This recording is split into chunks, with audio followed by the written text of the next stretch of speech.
हिंदुस्तान ने इस मार का हक के दौरान मिसाइल का इस्तेमाल किया जो आके नूर खान बेस पे लगा और दूसरे बेसिस पे।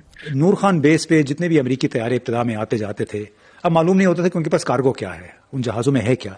वो पाबंद थे इस बात के कि जो भी चीज़ वो लेके आएंगे वजारत खारजा को और वजारत दिफा को वो ज़रूर मुत्तले करेंगे कि इसमें है क्या। लेकिन जनाब वो ये समझ बैठे थे कि शायद नूर खान बेस उन्हीं का हो गया है, मुकम्मल तौर पर उनकी निगरानी में है। एक तो आप शर्म से मर जाएं और उसके बाद फिजिकल डेथ।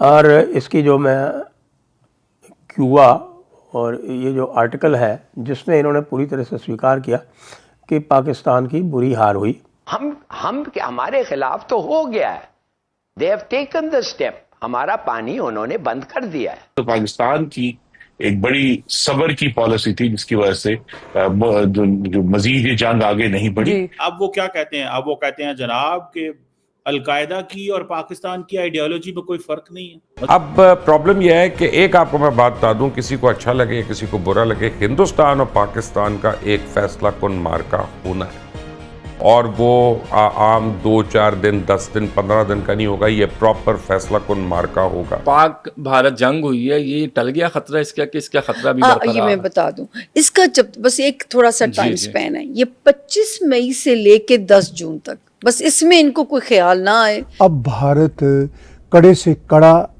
एक्शन करेगा और पाकिस्तान के लिए मुश्किलात बढ़ती चली जाएंगी। नमस्ते दोस्तों, जय हिंद। हिंदुस्तान स्पेशल में आपका स्वागत है दोस्तों। पाकिस्तानी पत्रकार इम्तियाज गुल के एक बड़े खुलासे से पाकिस्तान में हड़कंप मच गया है। क्या पाकिस्तान का नूर खान एयरबेस अमेरिका की कस्टडी में है? यह दावा हम नहीं कर रहे, बल्कि पाकिस्तान के एक रक्षा विशेषज्ञ की तरफ से इस तरह की एक बात कही गई है। पाकिस्तानी पत्रकार और विशेषज्ञ इम्तियाज गुल ने यह दावा किया कि रावलपिंडी में स्थित नूर खान एयरबेस पर अमेरिका का नियंत्रण है और पाकिस्तानी सेना के अधिकारियों को भी इस बेस पर बिना इजाजत के जाने की अनुमति नहीं है। यह दावा इस वक्त सोशल मीडिया पर तेजी से वायरल हो रहा है। गुल ने एक इंटरव्यू के दौरान कहा कि नूर खान एयरबेस पाकिस्तानी वायुसेना का एक महत्वपूर्ण केंद्र है, लेकिन अब यह अमेरिकी सेना के अधीन है। इस बेस पर बार बार अमेरिकी विमानों को देखा गया, लेकिन उनके कार्गो की जानकारी पारदर्शी नहीं है। यह बेस बेनजीर भुट्टो अंतर्राष्ट्रीय हवाई अड्डे और पीएफ कॉलेज चकलाला का भी हिस्सा है। नूर खान एयरबेस रावलपिंडी में पाकिस्तान के सैन्य मुख्यालय के निकट स्थित है। फोरम है जी हाँ, उसका नाम है क्यूबा। और वो क्यूबा जो है बड़े सरप्राइजिंगली, क्योंकि हम तो ये मानते हैं कि भाई पाकिस्तान में कोई सच बोल ही नहीं सकता, क्योंकि यदि सच बोलेगा तो उसको मिलिट्री उठा ले जाएगी और फील्ड मार्शल आसिम मुनीर जो है उसकी जान खो आ जाएगा। तो हो सकता है कि ये पाकिस्तान का फोरम है, माना जाता है पाकिस्तान का फोरम ही है। हो सकता है कि इसके जो ऑथर्स वगैरह हों वो बाहर बैठते हों, जो भी है ये पाकिस्तान का। और इसकी जो मैं क्यूबा और ये जो आर्टिकल है जिसमें इन्होंने पूरी तरह से स्वीकार किया कि पाकिस्तान की बुरी हार हुई, पाकिस्तानी फोरम स्वीकार कर रहा है कि पाकिस्तान की बुरी हार हुई। और इन्होंने जो आईएएफ के यानी इंडियन एयरफोर्स के जो स्टैंड ऑफ रेंज स्ट्राइक्स थे उनको सबको इंटरसेप्ट करने की पूरी योजना बना रखी थी। और ये कह रहे हैं कि भाई जो 7 मई को शुरू में जब भारतीय हवाई जहाज़ जो है उन्होंने ये कार्यक्रम आरंभ किया तो ऐसा लगा कि भाई जो 2019 में उन्होंने जो स्ट्रॉन्ग शोइंग की थी वो उस प्रकार से उसको वो है हैंडल कर पा रहे हैं कि इलेक्ट्रॉनिक वॉरफेयर के जो मेजर्स हैं उसमें वो सफलतापूर्वक उनको रोक पा रहे हैं। लेकिन वो मामला जो है वो ज़्यादा देर तक चला नहीं। और ज़्यादा देर तक तो चला क्या नहीं कि आप ये देखिए कि 23 मिनट के अंदर अंदर उनके जो 9 आतंकवादी ठिकाने थे वो भारत ने हिट कर दिए। अब भारत कड़े से कड़ा एक्शन करेगा और पाकिस्तान के लिए मुश्किलात बढ़ती चली जाएंगी।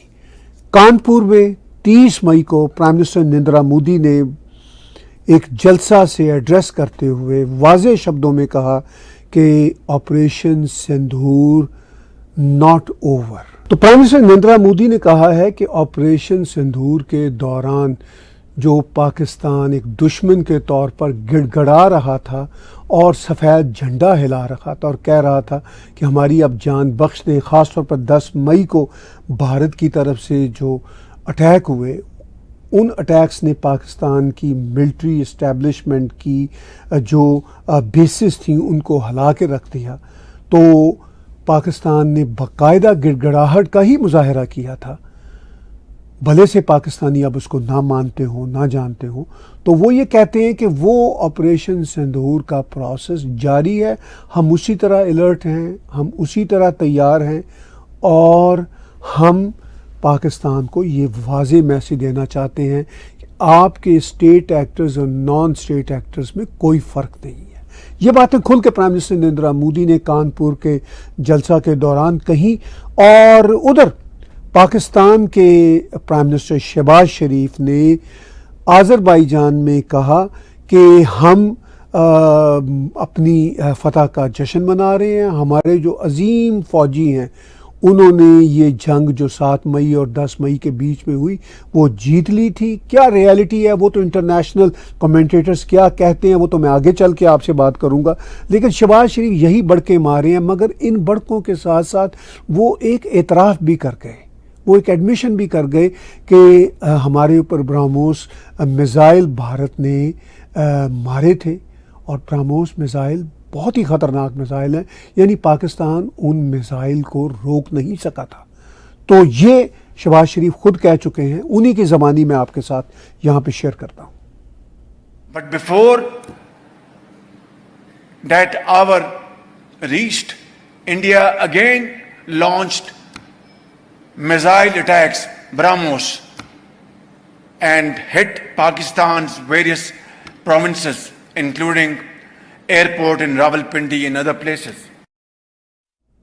तो एक जगह पे तो वो ये कहते हैं कि हम जीत गए थे और फिर वो कहते हैं कि इंडिया ने हमारे ऊपर ब्रह्मोस मिसाइल का अटैक किया, मान गए।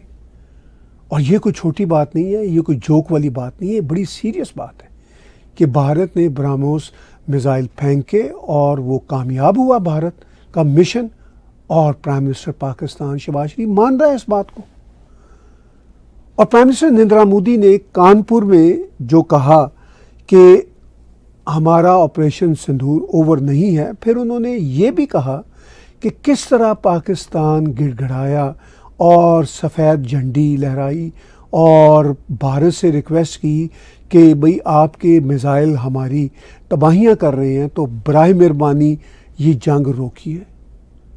तो फिर भारत ने कहा कि हमारा काफ़ी हद तक जो इनको सबक सिखाने का मिशन था फॉर द टाइम बीइंग पूरा हो गया है, तो चलिए अब इनकी बात सुन लेते हैं। फिर ये कुछ हरकत बुरी करेंगे तो फिर हम इनको टका के मारेंगे।